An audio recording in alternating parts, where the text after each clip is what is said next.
Hi అండి. అందరికీ నమస్తే. Welcome to our channel Srilekha creations.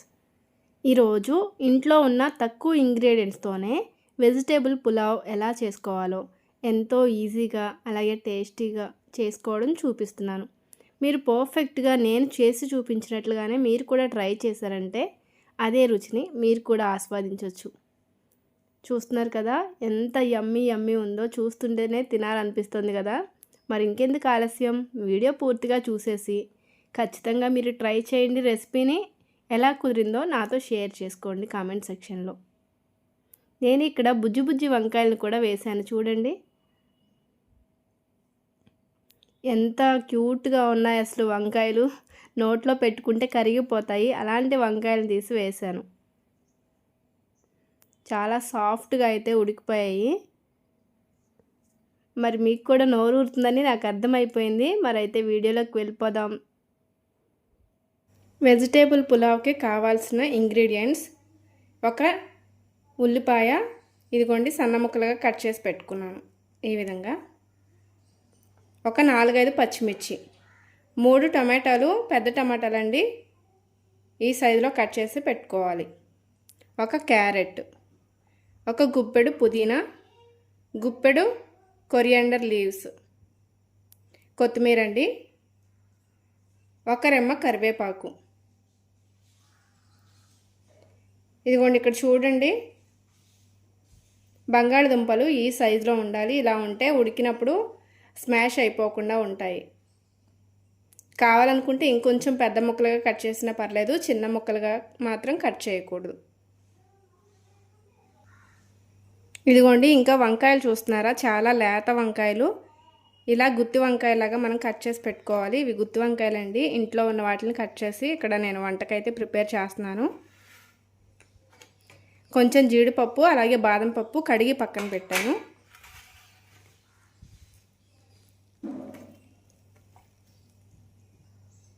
ఒక గుప్పెడు మిల్ మేకర్స్ చూస్తున్నారు కదా, మిల్ మేకర్స్ నీట్గా కడిగి ఇలా వాటర్లోనే పెట్టి ఉంచానమాట.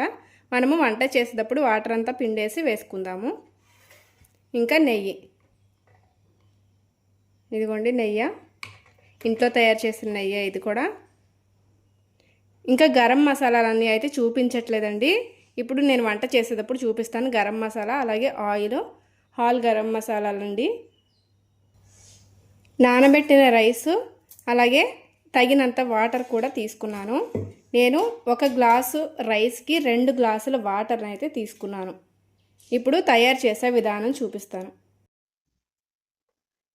ముందుగా స్టవ్ పై మందమైన బాండి పెట్టుకోవాలి. ఇదిగోండి ఇదైతే కొంచెం హీట్ అయింది. ఇప్పుడు మనం దీనిలోకి నెయ్యి వేసుకుందాం. నెయ్యి ఇంకా ఆయిల్ని వేసుకుందాం. ఇదిగోండి నెయ్యి.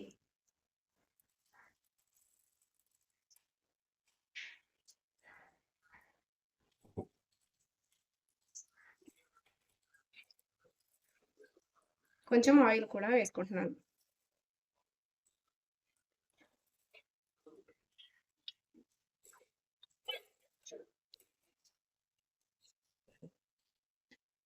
ఈ నెయ్యి కొంచెం కాగేంత వరకు వెయిట్ చేయాలి. నెయ్యి ఆయిల్ అంతా కూడా కరిగిపోయి కాగాలన్నమాట. కొంచెం హీట్ అయిన తర్వాత మనము గరం మసాలాలన్నీ కూడా వేసుకుందాము. ఇదిగోనండి ఆయిల్ అయితే హీట్ అయిపోయింది కదా. ఇదిగోండి నేను ఇక్కడ గరం మసాలాలన్నీ కూడా వాటర్లో నానబెట్టుకున్నాను. ఇలా పెట్టడం వల్ల వీటిలో ఏదైనా డస్ట్ ఉంటే పోతుంది. అలాగే బాగా నానడం వల్ల ఫ్రీగ్రెన్స్ అనేది మంచిగా వస్తుంది, మంచి సువాసన వస్తుంది అనమాట. మనం బిర్యానీ చేసినా ఏదైనా చేసినా మసాలాలు ఇలా నానబెట్టుకోవాలి.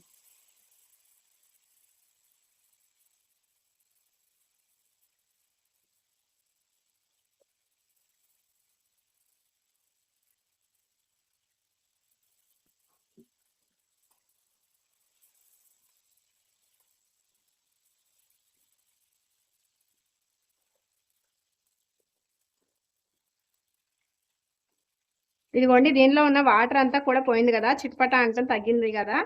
ఇప్పుడు మనం కట్ చేసుకున్న ఆనియన్స్, పచ్చిమిర్చి అన్నీ కూడా వేసుకుందాం.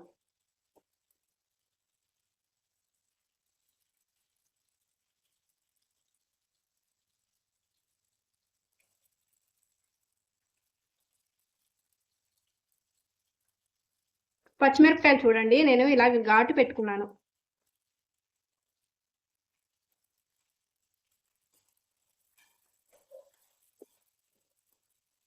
ఇవి ఒక నిమిషం వరకు వేగనిద్దాము.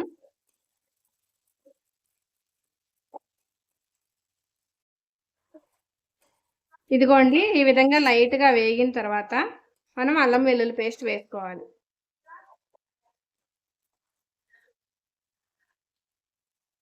ఇదిగోండి అల్లం వెల్లుల్లి పేస్ట్ ఒక స్పూన్ వరకు వేసుకుంటున్నాను.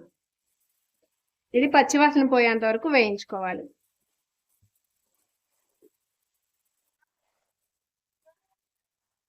అల్లం వెల్లుల్లి పేస్ట్ కూడా వేసి వేగిన తర్వాత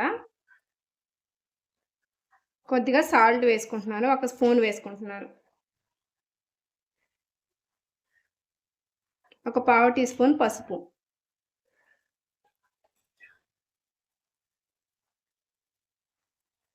ఒక స్పూన్ గరం మసాలా. ఇవన్నీ బాగా మిక్స్ అయ్యేలా కలుపుకోవాలి.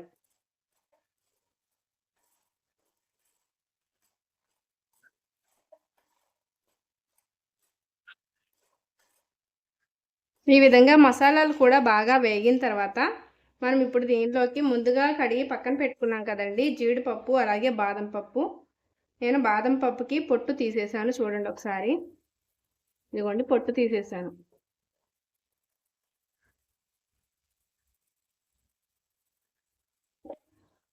ఒకసారి కలుపుకుందాం ఇలాగా.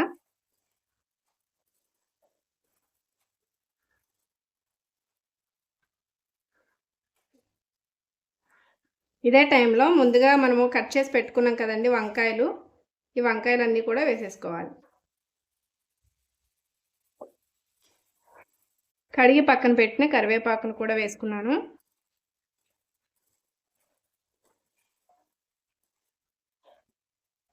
ఇవి వేగేంత వరకు మనమేమి తిప్పుతూ ఉండక్కర్లేదండి. అన్నీ కూడా నిదానంగా వేగుతాయి.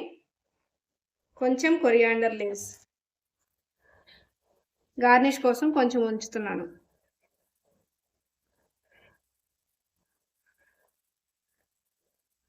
కొత్తిమీర అలాగే ఇదిగోండి పుదీనా కూడా వేసేసాను.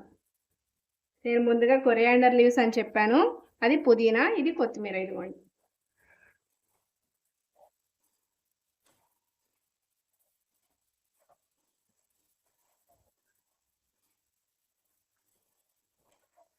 ఇలాగా బాగా కలిపేసిన తర్వాత మనం ముందుగా నానబెట్టుకున్న ఇదిగోండి చూడండి ఒకసారి మిల్ మేకర్స్ వాటర్ అంతా తీసేసి వేసుకుందాం.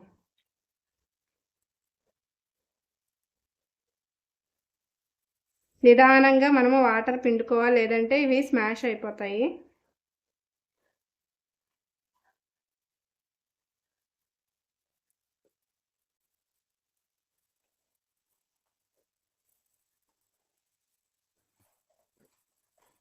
ఈ విధంగా కలిపేసుకోవాలి. ఒక 2 నిమిషాల వరకు వేయించుకుందామండి ఇప్పుడు.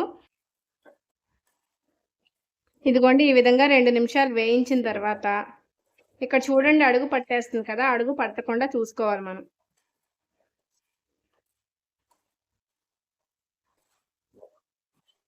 ఆయిల్ కానీ లేదా నెయ్యి కానీ ఏమి లేకుండా అయిపోయింది కదా, ఇప్పుడు కొంచెం ఆయిల్ కానీ నెయ్యి కానీ యాడ్ చేసుకోండి. నేను స్టార్టింగ్లో బాగా తక్కువగా యాడ్ చేశాను కదా.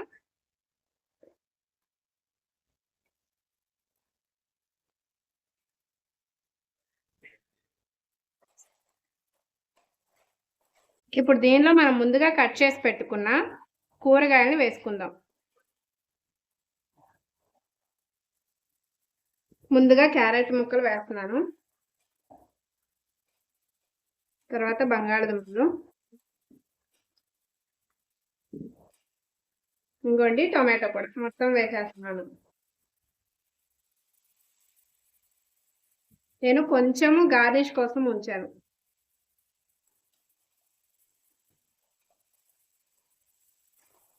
ఈ విధంగా మాడకుండా బాగా కలిపేసుకోవాలి.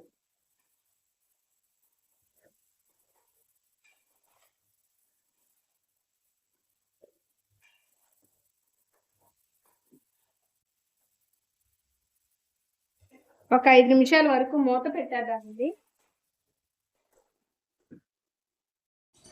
ఇదిగోండి 5 నిమిషాలు మగ్గిన తర్వాత కూరగాయలన్నీ కూడా చాలా స్మూత్గా మగ్గిపోయినాయి. చూడండి ఒకసారి.